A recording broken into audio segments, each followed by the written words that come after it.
Yeah, that seems to be working a lot better. And let's check this little video out, make sure it's all good.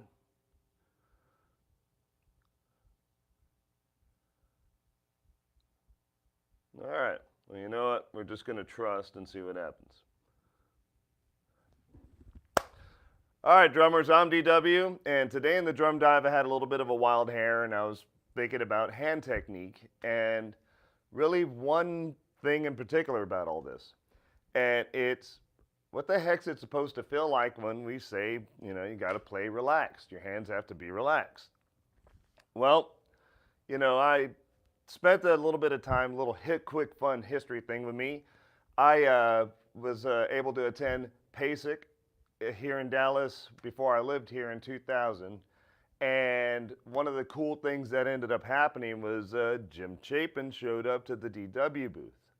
And he might as well just had a sign up that just says, hey, yo, handing out free molar lessons. And yeah, so I hung out. And there was, I learned so much throughout a span of days and at least spending, 45 minutes to an hour each day. I think one day I hung out with them for a couple hours.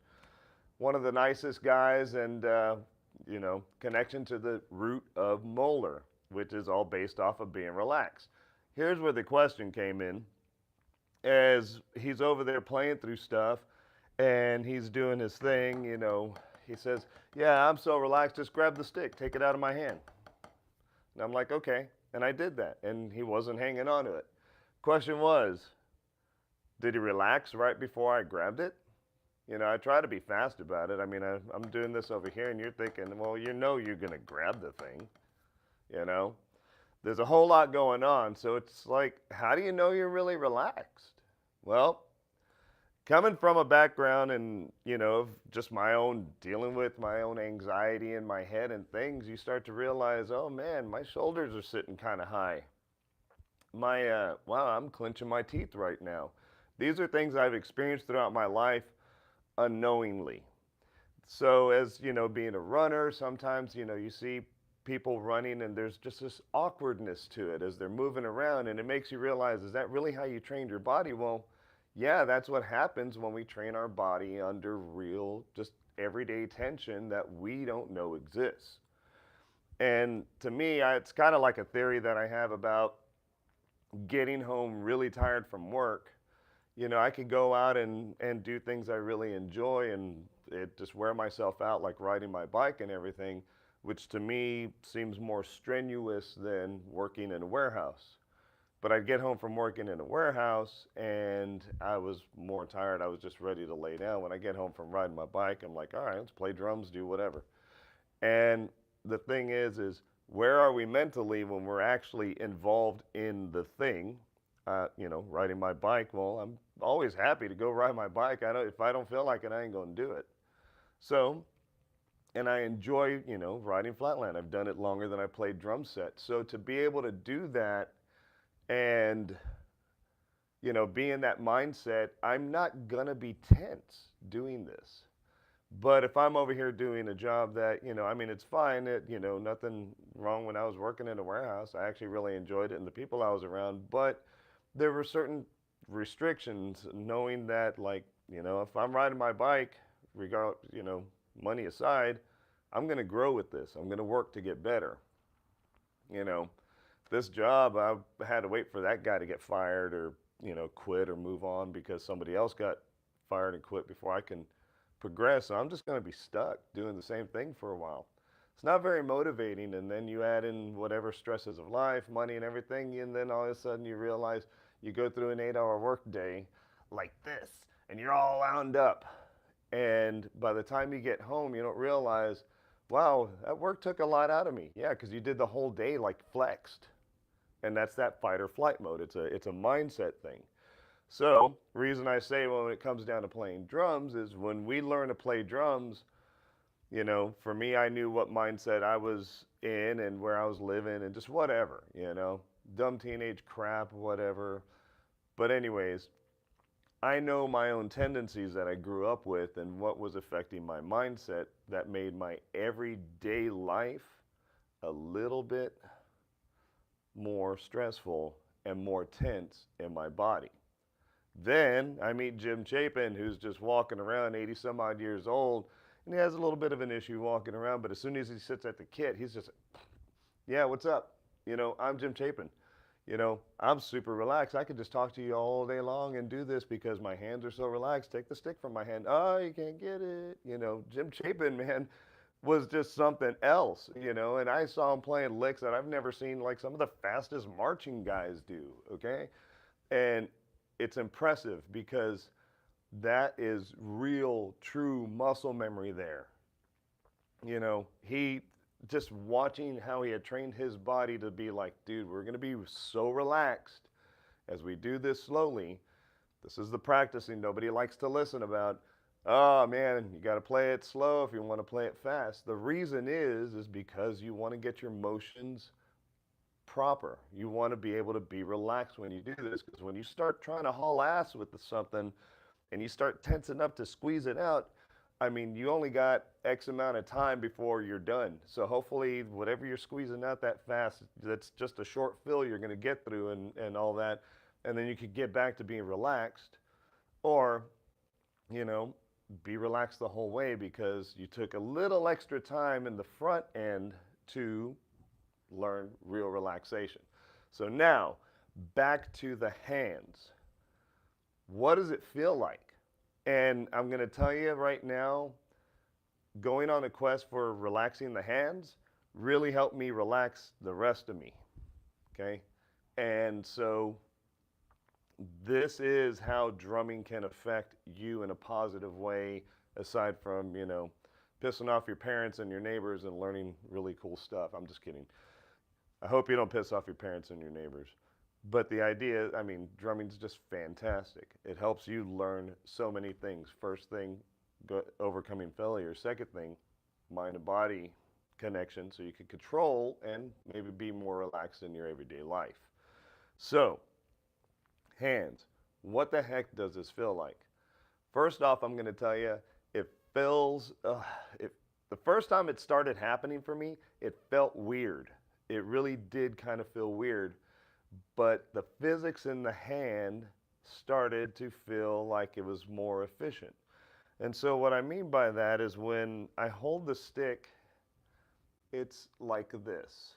And everybody says, well, there was an old way of teaching that you hold the stick like this, and this is where your fulcrum is right here. And these guys are loose, and this is where the seesaw effect happens, is in these guys right here, okay? But it's not necessarily the case, because when everything is working together, because if you realize there's a hinge here, there's hinges here, and I mean, look at all that movement you can get, okay? You utilize all of this together. And what happens is when you're doing this and you're finally relaxed and you're using the muscle groups the way they need to be, you get to such a relaxed feeling to where the stick is really being held in the hand by these guys, and these three, it's sitting on this,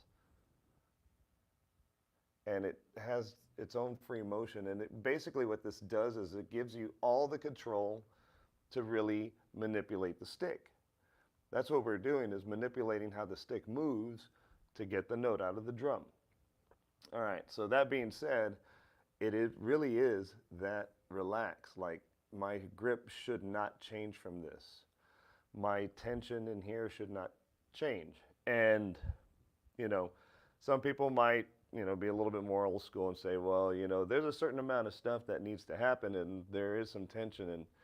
And, as I play, the body's going to go through moments of little bits of tension here and there because I'm going to squeeze something out, or I'm going to, whatever. But this is where my focus is at all the time. Because when I start playing things like, a little bit of molar. Yep, don't worry. It's mildly cold. But if you notice, I don't even have to use my fingers for this or anything. It's got to be really relaxed, because as I do this pull down, the whole hand pulls the stick. And you would think that it's not. As soon as I squeeze this mofo and I start smacking it, it hurts, and it's not like, I mean, I feel the tension in it. If I do that for 3 hours a night, it's gonna suck. My hands are gonna be beat to heck. I gotta be able to do this, at least 3 or 4 more nights, okay? So this is how people play forever, is really being relaxed. And as you start to go through this, it's going to be a little bit of a weird, awkward feeling.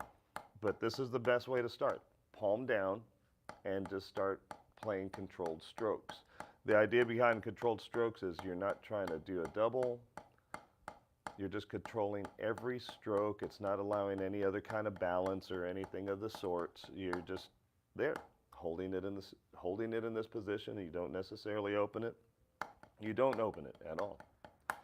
All these motions are coming from my arm, and I'm letting the basketball dribble.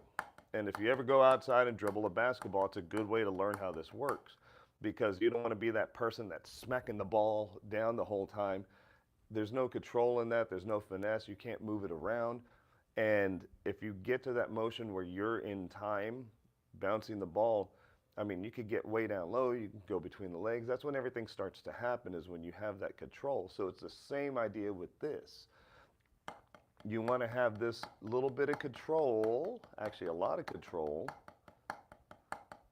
over the stick, instead of just throwing it down and letting it do its thing and hoping for the best and adjust,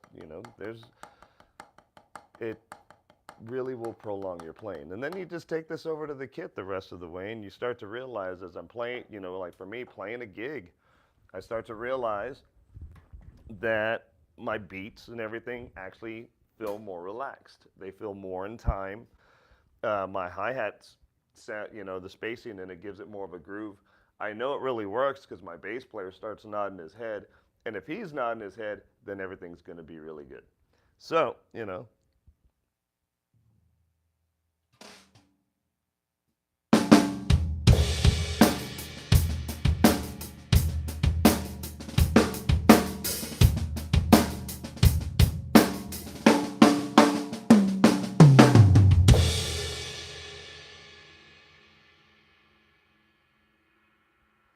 I know. And sometimes it was the same thing with me. I think, you're full of shit, because it's like, you knew you were going to pull the stick out of your hand. My focus is to be able to feel the way it feels when I pull the stick out of my hand the whole time I'm hitting everything. When I'm hitting the toms, when I'm playing the hi-hat. The only time it'll change sometimes and I put a little bit more of a grip is when I go for a crash. That way I don't lose a stick. But honestly, I don't ever think about it. As long as I've spent time really being relaxed as I'm moving around, it allows me to play faster. It allows me to play faster things for longer periods of time if I just want to be a nutcase and do as many fast notes for 20 minutes.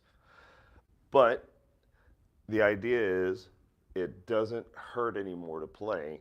It's a lot more relaxed. My spacing is better, and my grooves sound better, all because of one thing: relaxing my hand.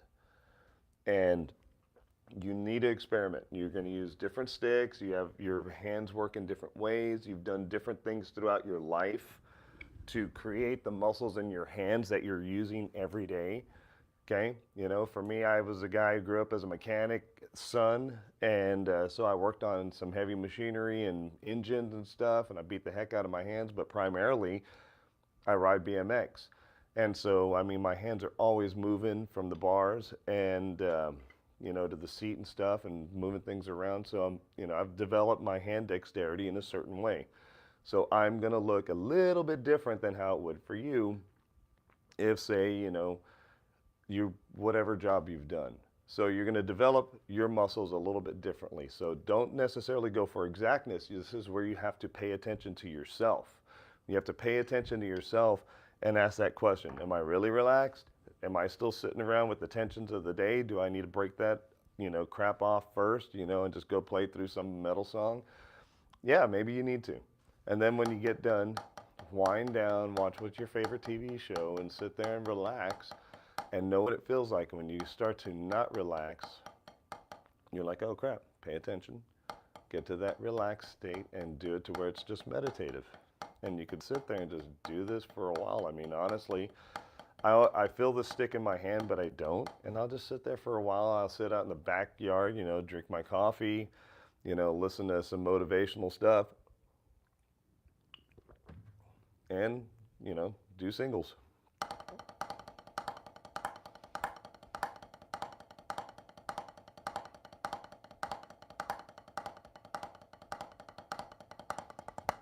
And that's it. You know, I'm not going to subject you to watch me doing singles and tell you I'm relaxed. As I go through this, I can feel moments where, ah, shit, I'm not that relaxed. So this is really a big game of you're trying to achieve one thing, being really relaxed in your hands. And it's going to teach you, you know, it's going to help you not only improve your drumming, but mentally it's really going to help you out because you're going to start to relax and you're going to have to really start being honest with yourself, you know. That's one thing, sitting around and playing and going like, nah, I'm really not relaxed. I think I am. But now I know there's a bit of a goal because I've gotten there once before. Once you get there and you realize, oh shit, I'm here, you're going to have that moment where you're not going to be there anymore. That's when you start to that's when you actually start crossing over into the flow zone. But the idea is when you get that relaxed and the body's moving just that great, that's where, you know, you're going to feel that and you're going to forget and just snap back into reality and be like, oh crap. Once you've gotten there once, the body already knows it. You'll get there again. And then all of a sudden, you're going to transfer over to where that is the second nature thing. And you play like that more often rather than the tense part. And again, it's going to help your drumming. So anyways, I hope that helps you in some form or fashion, me just randomly throwing all this information at you. But you know what? I just had a wild hair as I was thinking about Jim Chapin sitting out in the backyard. And like I said, you know, watching the hummingbird and listening to the woodpeckers while I was, you know, drinking coffee and writing down my ideas for the day. So anyways, if you guys have any questions or comments, you know, please leave anything in the below. I'd love to help answer any of your questions, and I will make a better video that actually probably defines this a little bit more with some close-ups. But anyways, have a great day and happy drumming.